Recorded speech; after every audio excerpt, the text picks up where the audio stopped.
बोलती पुस्तके. ज्यांना वाचनाचा नाद, त्यांना बोलती पुस्तके घाली साद. आमचं चॅनल सबस्क्राईब करा आणि सबस्क्राईब करायला इतरांनाही सांगा. नमस्कार श्रोते मित्र हो. बोलती पुस्तके सादर करत आहे लेखिका शुभांगी भडबडे लिखित कादंबरी पिंपळ, प्रकरण 13. महेश पत्र वाचून चकितच झाला. क्षणापूर्वी आपली वाटणारी अनुपमा आता आपली वाटत नव्हती. त्याला गरगरल्यासारखं झालं. त्या पत्रावरची तारीख पाहिली. ह्या 10-12 दिवसातलं ते पत्र होतं. टाकता टाकता राहून गेलेलं. कदाचित विसासाठी तो मुंबईला गेला असेल. कदाचित अनुपमाचा विचार बदलला असेल. कदाचित ती विसरली असेल. काय असेल ते असो, पण ह्या पत्राने अनुपमाचं प्रेम, समर्पण सिद्ध झालंय. तो थरारला. काय करावं त्याला कळेना. तो कोण, कुठला, तो दिसायला कसा आहे ह्याच्याशी त्याला काही कर्तव्य नव्हतं. तो अमेरिकेत गेला की जाणार आहे याचा विचार त्याला अस्वस्थ करीत राहिला. महेशच्या बाबतीत असलेले शब्द त्याने पुन्हा वाचले आणि त्याला संताप आला. आपण बावळट, निराधार, टॅलेंट नसलेलो. आपण अनुपमाला कधीच शोभणार नाही याची तर मनाने नकळत नोंद घेतलीच होती. त्यामुळे तिच्याशी शब्दही बोलण्याचा प्रश्न कधी आला नव्हता. समोरासमोर खोल्या असूनही कधी तिच्या खोलीत डोकावण्याचा विचार आला नाही. अखेर साहेबांना हे सारं माहीत नसेल, पण एकतर तिचा स्वभाव तर माहीत होता ना. मग का वचन मागितलं?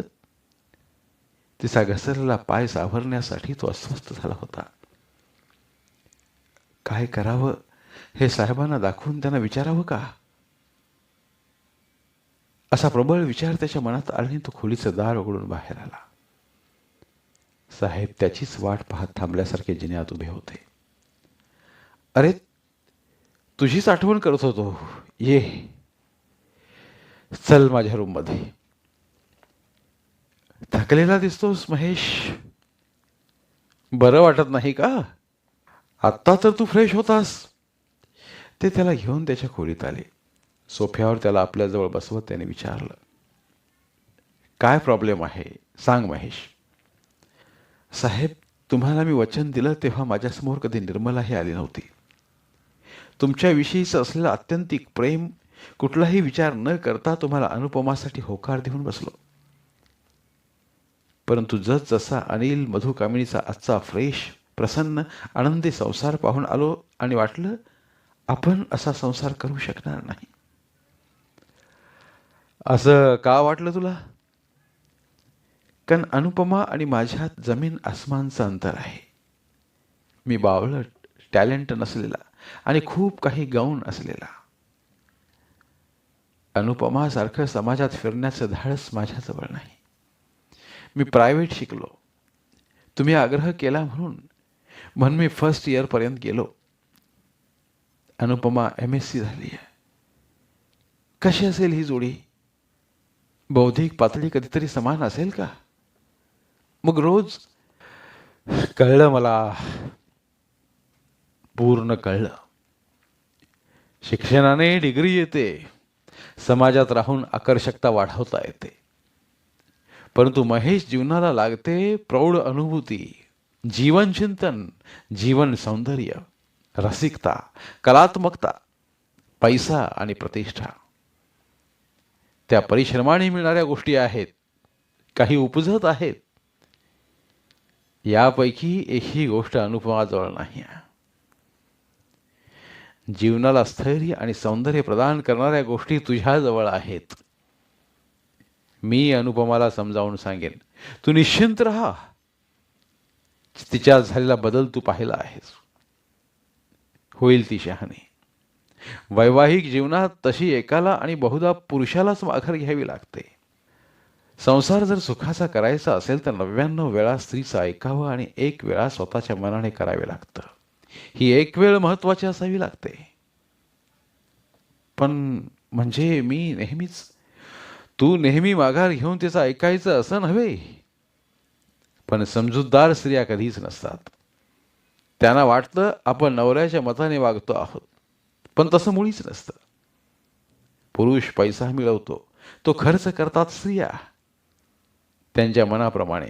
दागदागिने साड्या यांच्या मनाप्रमाणे, घर त्यांच्या मनाप्रमाणे, आतली सजावट त्यांच्या मनाप्रमाणे, बगीचात लावायची रोपही त्यांच्या मनाप्रमाणे.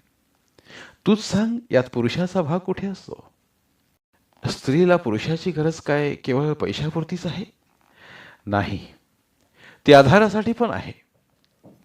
पुरुषाचा सबलतेचा उपयोग स्त्रीला होतो, तसा सृष्टी नियम तर सर्व स्त्री पुरुषांना लागू आहे. त्या एका देहधर्मासाठी एका छताखाली स्त्री पुरुष राहतात, हेही सत्य आहे. पण त्यात प्रेम कुठे आहे? प्रेम ही भावनिक कल्पना आहे. व्यवहार होत असतो देण्याघेण्याचा, श्रमाची वाटणी होत असते. प्रेमाची परिभाषा आपण त्यागात मानतो. एका पुरुषाच्या किंवा स्त्रीच्या जीवनात एखादा पुरुष किंवा स्त्री येतेच ना. पण लग्नापूर्वी आलेली स्त्री कितीही आवडीची असली तरी दुसरी बरोबर त्याचा संसार सुखाचा का होतो? केवळ देण्याघेण्याच्या व्यावहारिक पातळीवर प्रेमाचा डोलारा उभा असतो. तसा प्रत्येक माणूस स्वतःवरच अधिक प्रेम करतो. स्वतःच्या सुखाच्या कल्पनेतून दुसऱ्याकडे पाहतो. साधारण माणसं नेहमी स्वतःसाठी जगतात. फार फार कमी माणसं दुसऱ्यासाठी जगतात. तेव्हा अनुपमा आणि तू किंवा इतर जोड्या ह्या केवळ एका छताखाली गरज म्हणून जगतात. त्यात एवढं टेन्शन घेऊ नकोस. तसं सारं चालूच असतं. सुख दुःख काळ कोणासाठी थांबत नाही महेश. सुखाबरोबर आनंद येतच असतो. Don't nervous, okay? महेश काहीच न बोलता बसून राहिला. साहेब त्याच्या पाठीवर थोपटून बाहेर पडले. साहेबांचं सारच त्याला पटलं होतं. तो बिछाणावर आडवा झाला तेव्हा त्याला आठवलं, त्याला सांभाळण्यासाठी म्हणून त्याच्या बाबूजींनी लग्न केलं. नाव त्याचं, गाव त्यांचं होतं, त्यात गैर नव्हतं. ते तसे राहू शकणार नव्हते. महेशच्या आईवरचं त्यांचं प्रेम बदललं होतं. नव्या आईकडे ते वळलं होतं. साहेबांची चित्ररेखा काही कारणाने बदलली होती. साहेबांनी गरज म्हणूनच लग्न केलं. तिच्यावरच्या अलौकिक प्रेमाला त्याने स्वतःला वाहून घेतलं नव्हतं. त्यानेही लग्न केलंच. अनुपमालाही आता पर्याय नाही. तिचा अभय अमेरिकेत गेलाय. आपली निर्मला सासरी गेली. आपलं नितांत सुंदर भव्य दिव्य प्रेम स्वप्न असं विखुरलंय. पण साहेबांच्या इच्छेखातर आपण अनुपमाशी लग्नाला का तयार झालोय? केवळ गरज म्हणून? प्रेम ही शरीराची गरज की मनाची? प्रत्येकच माणूस प्रेम व्यवहारीच करीत असतो का? आणि आपण अनुपमाची तक्रार का करणार होतो? आपणही निर्मलावर मनाने का होईना प्रेम केलंय ना. ती आणखी 4 पायऱ्या चढली. शेवटी असंच. प्रेम मनाचं असेल, नितांत शुद्ध असेल तर ते एकतर्फी राहू का शकत नाही? प्रेम स्पर्श का मागतं? प्रेम देहाभोवती का घुटमळतं? महेशच्या डोक्यात विचारांचा गुंता झाला होता. गेले 8 दिवस तो आपल्या कामात मग्न होता. छिन्नी आणि हातोडी घेऊन मूर्तीला फायनल टच देत होता. हळुवार हाताने मूर्तीच्या रेषा सजीव करीत होता. एका व्यापाऱ्याच्या बेडरूम मधील ही मूर्ती त्यानेच 6 महिन्यापूर्वी येऊन घडवायला सांगितली होती. आपण विरहिणीची मूर्ती घडवू शकाल? विरहिणी राधा, विरहिणी मीरा आणि अशाच स्त्रीची प्रतिमा हवी तुम्हाला? आणि तीच का हवी? विरहिणी प्रतिमा का हवी? आज कदाचित तुम्हाला तुमच्या मनातल्या मूळप्रमाणे विरहिणी आवडेल, पण उद्या ती आवडणार नाही. का नेहमीसाठी आपल्या रूममध्ये दुःख प्रतिमा उभी का करायची? आपण समजता ती तशी दुःख प्रतिमा नाही. ती प्रेमाची परिणती आहे. प्रेमाची शेवटची पायरी. आपण आपला महेश भाव लक्षात येऊन तो म्हणाला, आपण समजता तसं नाही. मी अत्यंत सुखी आहे. पत्नी आहे, चांगली आहे, मुलं आहेत छोटी छोटी. लाईफ एन्जॉय करतो आहोत आम्ही. तसं काही कमी नाही.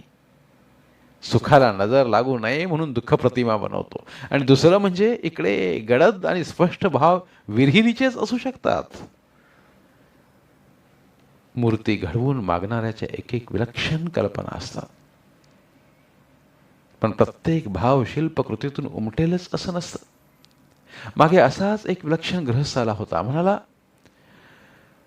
संगमरवराशी 2 छाप मांजरीची पिल्लं तयार करून द्याल तुम्ही? आजवरच्या भेटलेल्या माणसात कुणी अशी मागणी केली नव्हती. ना खुद्द शिल्पकाराच्याही ती मनात आली होती. सृष्टीकर्त्या ब्रह्मदेवाजवळ असं काही आपलाचून मागितलं असतं तरी तो प्रथम हसला असता आणि मग स्वतःच्या कार्याचा विचार केला असता. तसाच विचार करीत महेशने विचारला, पण मांजरीची पिल्लं का हवीत तुम्हाला? त्याचा असा आहे, माझ्या 2 जुळ्या मुलांना खेळायला 2 पांढऱ्या गुबगुबीत मांजरी मी पाळल्या. पण काय झालं कुणास ठाऊक, एकामागे एक अशा दोन्ही मरण पावल्या. त्यानंतर मुलं खूप रडायला लागली. पत्नी म्हणाली, ह्यांना अशाच मांजरी आणून द्या. पत्नी हट्ट श्रीरामानेही पुरवला. मग कापसाच्या मांजरी विकत मिळतात त्या घ्यायच्या. हा, तुमचं म्हणणं बरोबर आहे. पण कापसाच्या मांजरी मुलांनी पाण्यात बुडवल्या तर? त्यापेक्षा दगडाच्या करून देतो, म्हणजे जड म्हणून मुलं उचलणार नाहीत आणि माझ्या मागची कटकट संपेल. महेश हसला. तसा तो म्हणाला, अहो, बायका किती भुणभुण करतात त्याची कल्पना नाही तुम्हाला. एकच एक हट्ट करत राहतात. अगदी ती पूर्ण होई तो पिच्छा सोडत नाही. बाय द वे, तुमचं लग्न झालंय का? सर्व स्त्रिया अशा नसतात हो. मांजरीची पिल्लं मला नाही जमायची आणि एवढं मनावर न घेता कापसाची पिल्लं घेऊन जा, मुलांना आवडतील. अशा अनेक विलक्षण मागण्या करणारी माणसं त्याने पाहिली होती. दुःख समोर ठेवल्यावर सुखाला दृष्ट लागणार नाही. पण वेडी कल्पना बाळगणार तो प्रौढ पुरुष माणूस एका क्षणी मनात काहीतरी धरत असतो आणि तेच सत्य जीवन अशी भ्रामक समजूत सत्य मनात असतो. माणसाचं मन खरोखरीच विलक्षण आहे. महेशने मागे वळून पाहिलं. त्याच्याच मागच्या स्टूलवर अनुपमा कधीची बसली होती. त्याला कळे ना, इतका कोणत्या विचारात मग्न आहेस? मूर्ती घडवताना मूर्तीच्याच विचारात असतो मी. तिने आपला स्टूल त्याच्याजवळ नेला. तिच्या साडीचा स्पर्श त्याच्या हाताला झाला. केवळ साडीच्या स्पर्शाने आपल्या अस्तित्वाला जाग येते आणि ती तर प्रत्यक्ष आहे. हाही किती विलक्षण भाग आहे मनाचा. तिची लालसर गोरी पावलं, नेलपंटने रंगवलेली सुंदर नख, तसा स्त्रीचा एक एक अवयवच भुरळ पाडणारा, मनाचा समतोल संपावा असा. तो न बोलता तिच्या सुंदर पावलांकडे पाहत राहिला. विधात्यासारख्या कुशल शिल्पकाराने सजीव सुंदर सुबक ही पावलांची बोटं निर्माण केली. तितकं अप्रतिम माणसाला कधीच जमणार नाही. विश्वामित्राने प्रतिसृष्टीची कल्पना केली आणि आज माणूस तिथवर त्या टप्प्यात पोहोचतो आहे असं विज्ञानाला वाटलं. तरी त्या संवेदना, त्या स्पर्श भावना तयार व्हायला अजून कित्येक युग जावी लागतील. तोवर पृथ्वीवर अनाचार, अत्याचार, भ्रष्टाचार, बलात्कार घडून देशच नव्हे तर विश्व रसातळाला जाईल. उरेल तो पिंपळ पानावरचा लढीवाळ श्रीकृष्ण. पिंपळ पानाचा विचार मनात येताच महेशला श्रीकृष्णाचा अंगठा आठवला. श्रीरामाचा अंगठा फळ म्हणून त्यावर टोच मारणारा पक्षी आणि श्रीकृष्णाचा अंगठा पाहून त्यावर नेम धरणारा शिकारी. अंगठाही इतका सुंदर असू शकतो असे विचार अनुपमाचा अंगठा पाहताना त्याच्या मनात आला. महेश, एवढा कसला विचार करतो आहेस?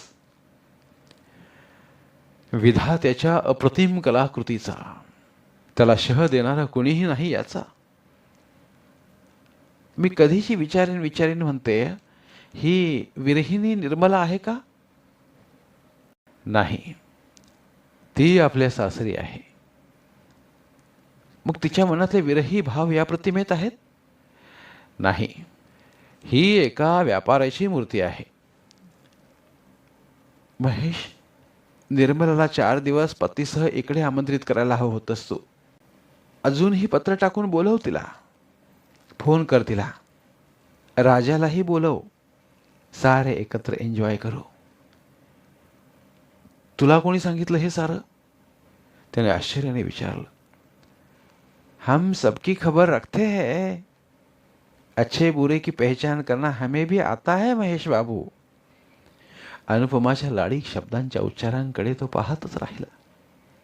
मंदिरातल्या घंटिका वाजाव्यात तसा नादमय आवाज होता तिचा. महेश बोलला नाही. तीच म्हणाली, प्रत्येक माणसाचं एक पूर्वायुष्य असतंच ना. महेशला वाटलं प्रत्येकाला पूर्वायुष्य असतंच, पण पूर्वायुष्यातली आपली वाटचाल कुठवर यावरच उत्तर आयुष्य अवलंबून असतं ना. अनुपमाला कदाचित निर्मलाची आठवण देऊन तिचं पूर्वायुष्य त्याने विसरून जावं असं त्याला वाटलं. काय असेल ते असो, पण शब्द मागे घ्यायचे नाहीत. साहेबांचं आपल्यावर ऋण फेडणं म्हणजे पितृऋणातून मुक्त होण्यासारखं आहे. तू आजकाल बोलत नाहीस माझ्याशी? तो हसला आणि म्हणाला, पूर्वी तरी कुठे बोलत होतो. इतक्यात तूच बोलायला लागली आहेस, आणि तसाही माझा संवाद या दगडी मूर्तींशी आहे. कदाचित ह्या मूर्तींशी संवाद साधता साधता मी सुद्धा दगड झालो असेन. काहीतरीच काय बोलतोस महेश? तू येणार म्हणून मी स्वतःला बदललं. माझे विचार आचार बदलले. तुला नाही जाणवलं हे? पूर्वी मी कशी होते हाच एक निकष लावणार आहेस का माझ्याकरता? तू पूर्वीपेक्षा अधिक अबोल आणि अधिक एक्कलकोंडा झाला आहेस असं का? खरं सांगू अनुपमा, जोवर साहेब बोलले नव्हते तोवर तू माझ्या जवळपास होतीस. तरीही मी कधी तुझा विचार केला नाही. मी, साहेब आणि आत्याबाई यातच आमचं विश्व होतं. साहेबांनी मला घडवलं, मला फुलवलं, त्यातच मी दंग होतो. आणि दंग होतास या मूर्तीत. ती त्याच्या बाजूने मूर्तीकडे झुकली. तिच्या हाताचा स्पर्श त्याच्या गालाला झाला आणि तो नखशिकांत मोहरला. रोमांचित झाला. त्याला वाटलं उठावं आणि तिचे तक्रार करणारे ओठ बंद करावेत. 2 हाताने तिला लपेटून घ्यावं. कित्येक दिवसांपासून अशांत झालेल्या मनाला स्वस्थता तरी मिळेल. मनाने तो निराश झाला होता. कुणाच्या तरी मांडीवर डोकं ठेवून शांत पडावं असं त्याला ह्या क्षणी वाटलं. तिचा संजीवक स्पर्श शरीर, मनाची सारी मरगळ दूर करील याविषयी त्याला संदेह नव्हता. तरीही त्याने अत्यंत थकलेल्या स्वरात विचारलं, तू कधी कोणावर प्रेम केलं आहेस अनुपमा? अनुपमा एक क्षण थबकली. दुसऱ्या क्षणी ती म्हणाली, नाही, कधीच नाही. महेशचा संताप अनावर झाला. मनावर कमालीचा संयम ठेवत तो म्हणाला, अनुपमा, तुझं अभयला लिहिलेलं पत्र मी वाचलं. शब्दा शब्दातून, वेलांटीतून तू त्याच्यावर भरभरून प्रेम केलंस ना. पावसाने तू भिजून आल्यावर काय केलंस हे सांगू नये हेच बरं. मी जाणतो अनुपमा, तारुण्य वाईट असतं किंवा चांगलं असतं काहीही समज, पण त्या दिवसात रंगीबेरंगी आयुष्य जगता येतं, प्रेम करता येतं. कारण पहिल्या प्रेमाचे तेच दिवस असतात. पण त्याला मर्यादा तर हव्यात ना. त्याला खूप काही बोलायचं होतं, पण तो गप्प बसला. आपण कोणापासून काही लपवूनही ठेवू, पण मनापासून तर काही लपवता येत नाही. शिवाय बरोबरीने चालणाऱ्या आपल्या सहचाराशीही आपण प्रतारणा करू शकत नाही. अशा वेळी मी उजळ माथ्याने म्हणू शकेन, निर्मला माझं उमलत्या वयातलं भाबडं स्वप्न होतं. मी तिच्यावर प्रेमही केलं, पण कुठलीही मर्यादा ओलांडली नाही मी. संपूर्ण शक्यता असतानाही असं तुला सांगता येईल. तुझ्या मुलांसमोर तुझ्या आयुष्याचं पान उघडता येईल नाही ना. अनुपमा काही बोलली नाही. तोच पुढे म्हणाला, लहानपणापासून अनेक आघात सहन करीत राहिलो. आता खूप थकवा आलाय. काहीही सहन करण्याची शक्ती संपल्यासारखी वाटते. त्याचे डोळे भरून आले. त्याचा स्वर गहिवरला. महेश, शपथ, वचन जे काय असेल ते बाबाने घेतलंय. तुला माझा त्रास होणार असेल तर मी तुला त्या वचनांपासून मुक्त करते. पण माझं ऐकून घेशील?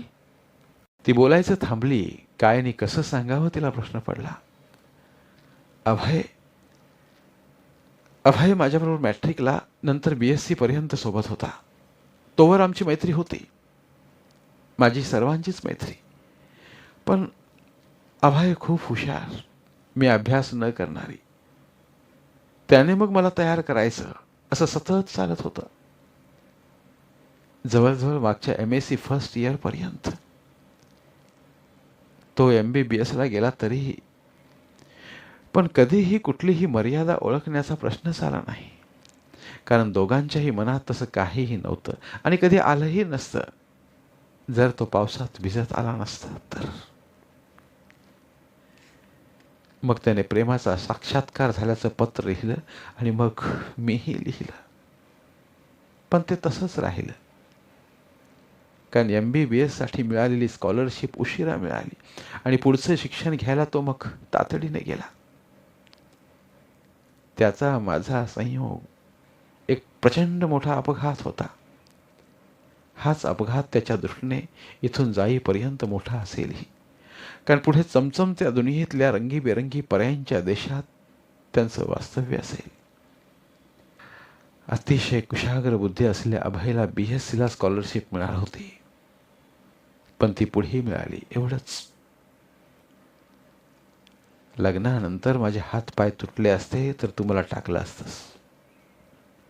या घटनेकडे तू अपघात म्हणून पाहावंस ही विनंती आहे. मला माफ कर Mahesh. I am extremely sorry. तिने बोलता बोलता त्याला घट्ट मिठी मारली. तिच्या डोळ्यांतून ओघळणाऱ्या अश्रूने तिचं पाप जणू धुतलं जात होतं. महेशही गलबलला. त्यालाही एक अपघात आठवला. तो सौम्य असला तरी भान सुटल्याचाच प्रकार शेवटी. त्याच्या मनाने एकदम तिला स्वीकारलं आणि तिला हृदयाशी घट्ट धरत तो म्हणाला, जाऊ दे, माझ्या मनात आलेले काळे ढग आता संपले आहेत. खरंच अनुपमा, मागची पाठी पुसून आता नव्याने सुरुवात करूया. माझंही तसं चुकलंच. चुका ह्या होतच असणार. आपण एकमेकांना माफ करूया. कितीतरी वेळ महेश तिला आपल्या बाहूत सामावून उभा होता. त्याला आत्ता कुठलेही संदेह राहिले नव्हते. मनात स्वप्नांचे महाल उभारले जात होते. मोगऱ्याचा गंध तना मनाला वेढून उरला होता. धन्यवाद. उर्वरित कादंबरी पुढील भागात.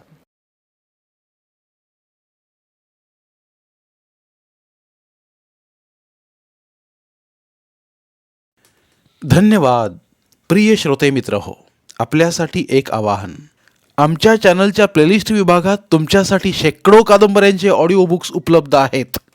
तिथे प्रत्येक कादंबरीचे सर्व भाग एकत्रित मिळतील. त्यामुळे सध्या सुरू असलेल्या क्रमशः कादंबरीच्या पुढील भागासाठी वाट पाहण्याची गरज नाही.